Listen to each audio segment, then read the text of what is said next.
Looked at from the depths of space, our world is a bright blue planet.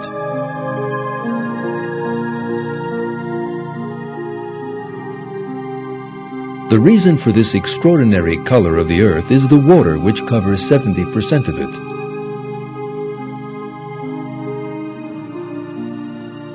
With its water, the Earth resembles an oasis in the middle of a vast desert of space.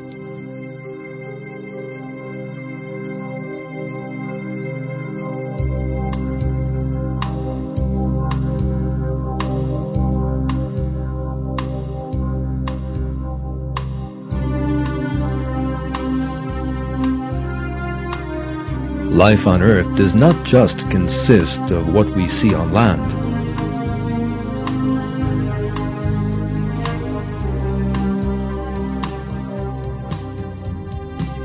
There is also a rich undersea life far from our sight.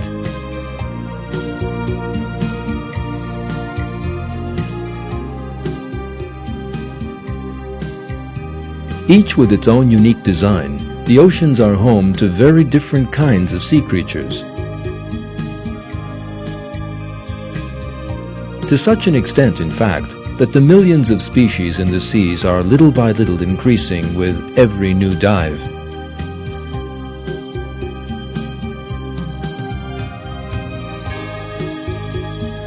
In this film, you will make the close acquaintance of the fascinating sea creatures living in the oceans, and also witness God's incomparable art of creation with examples you might never have seen before.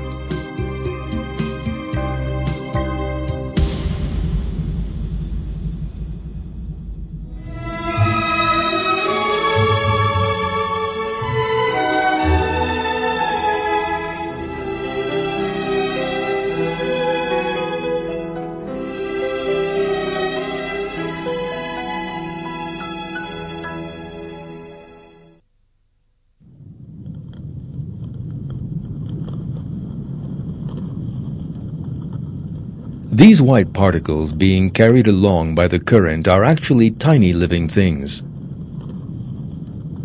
Plankton represents the largest number of living things in the sea. They are invertebrates, which come in a wide range of varieties, all very different to one another. These strangely shaped creatures represent the basic source of food for sea life.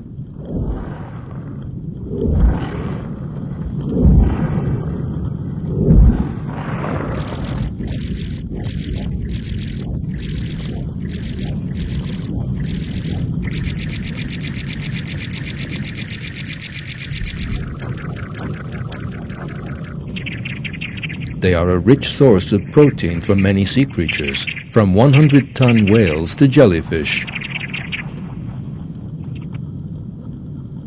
The oceans are full of these creatures, which are at first sight invisible.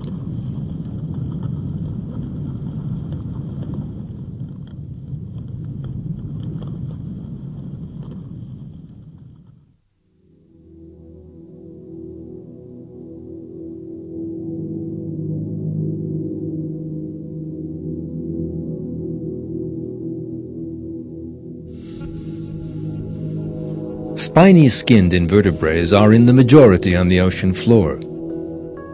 Sea urchins, starfish, sea cucumbers, and all the rest. These living things look for food by combing the ocean floor.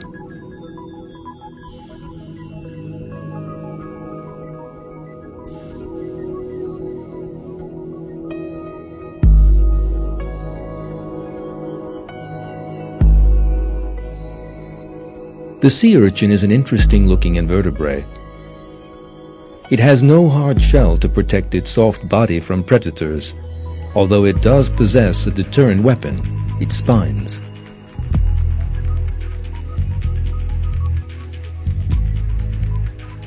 Sea urchin spines are mobile and even poisonous in some species, and can reach up to 30 centimeters in length.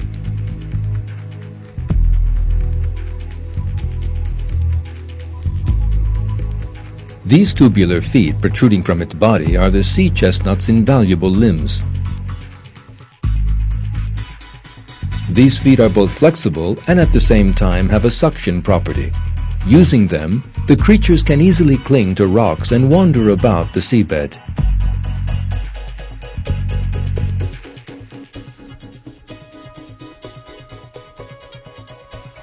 The tubes are just like the urchin's eyes. They perceive heat, light, and vibrations in the water in a most sensitive manner. Plankton swept along by the currents are sucked up by the sea urchin's feet, which also serve as the creature's gills.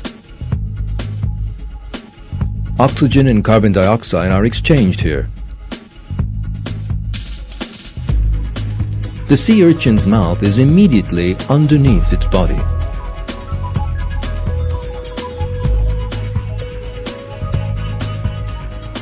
It scratches up with its teeth and eats algae from the rocks over which it travels.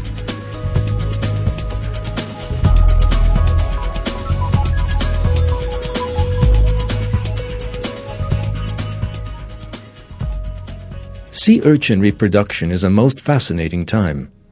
They come along side by side, and as the female leaves her eggs into the current, the male deposits his sperm.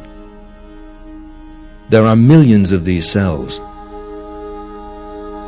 The clouds of eggs mingle with the clouds of sperm.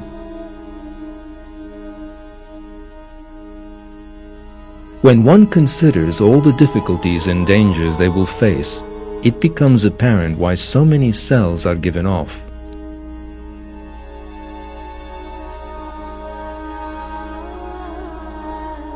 The genes from the female combine with those of the male. The number of genes in these cells has been deliberately reduced by half. This allows a healthy sea urchin cell to form when the genes from the male and female are brought together.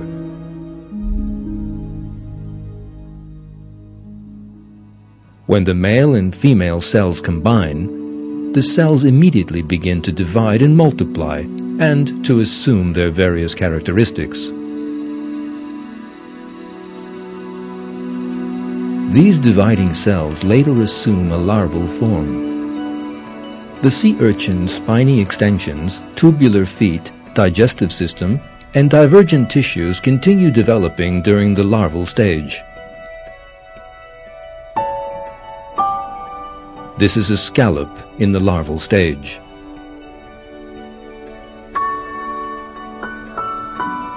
And this is a starfish larva. These will mature and be carried to new locations by the current and continue life under the sea.